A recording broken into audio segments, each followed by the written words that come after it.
Homemade soap செய்யலாமா friends? இன்றைக்கி அதுக்கு தேவையான இன்க்ரீடியன்ட்ஸ் என்னென்னு பார்த்தீங்கன்னா, குப்பைமேனி இலை. இது வந்து ஸ்கின் ப்ராப்ளத்துக்கெலாம் ரொம்ப நல்லது. அதனால் ஹோம்மேடாக நான் இதை பண்ண போகிறேன் இன்றைக்கி. இதோட வீடியோ இப்போ பார்க்கலாம். சரிங்களா? வாங்க பார்க்கலாம். இந்த குப்பைமேனி தழை வந்து ஃப்ரெஷ்ஷாக கிடைக்குங்க எல்லா இடத்துலையும். இதை நீங்கள் பார்த்து எடுத்துக்கோங்க.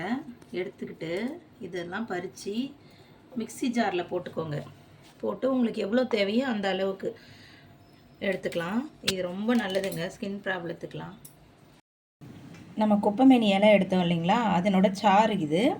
இந்த அளவுக்கு வந்திருக்கு ஃப்ரெண்ட்ஸ். இதில் வந்து 2 சோப் வரும். தாராளமாக நம்ம பண்ணலாம். நான் எப்படி பண்ணுறதுன்னு இப்போ காமிக்கிறேன் உங்களுக்கு. சரியா? இலை எடுத்ததுக்கப்புறமா இந்த சோப் பேஸை வந்து கட் பண்ணிக்கணும். கட் பண்ணிவிட்டு இதுக்கப்புறமா பார்த்திங்கன்னா இந்த மாதிரி சின்ன சின்ன பீசஸாக கட் பண்ணிக்கணும். இந்த மாதிரி சின்ன சின்ன பீசஸாக கட் பண்ணிக்கோங்க ஃப்ரெண்ட்ஸ் சோப் பேஸை. அப்போ தான் நம்ம டபுள் பாயிலிங் மெத்தட் பண்ணும்போது இது ஈஸியாக மெல்ட் ஆகிடும். இந்த மாதிரி சின்ன சின்ன பீசஸாக கட் பண்ணிக்கோங்க ஃப்ரெண்ட்ஸ். கேப்சூல் அப்படி இல்லைன்னா கோக்னட் ஆயில். இது வந்து எங்கள் வீட்லேயே ஆடின கோக்னட் ஆயில் நான் யூஸ் பண்ணுறேன் ஃப்ரெண்ட்ஸ். நீங்கள் வேணும்னா வாங்கிட்டு கூட யூஸ் பண்ணிக்கலாம். இது 1 ஸ்பூன் போடலாம், அப்படி இல்லைன்னா இதில் 1 போட்டுக்கலாம். இது ஆப்ஷனல் தான். கீழே வந்து ஒரு பாத்திரத்தில் சுடுதண்ணி கொதிக்கும் போது இந்த மேலே இந்த நம்ம கட் பண்ணி வச்சுருக்கோம் இல்லைங்களா, அதை போட்டால் இதான் டபுள் பாயிலிங் மெத்தடு. இதில் மெல்ட் ஆகும்.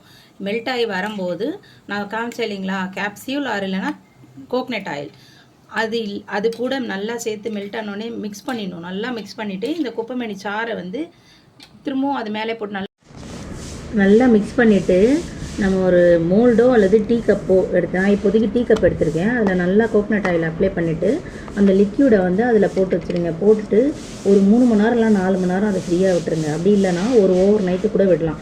விட்டு அடுத்த நாள் காலையில் எடுத்து பார்த்தீங்கன்னாலும் கவுத்து நான் தட்டுற மாதிரியே வீடியோவில் தட்டி பார்த்தீங்கன்னா சோப்பு ரெடியாக இருக்கும். அதை நீங்கள் எடுத்து அப்படியே யூஸ் பண்ணிக்கலாம் ஃப்ரெண்ட்ஸ். அவ்வளோதான், சோப்பு ரெடி.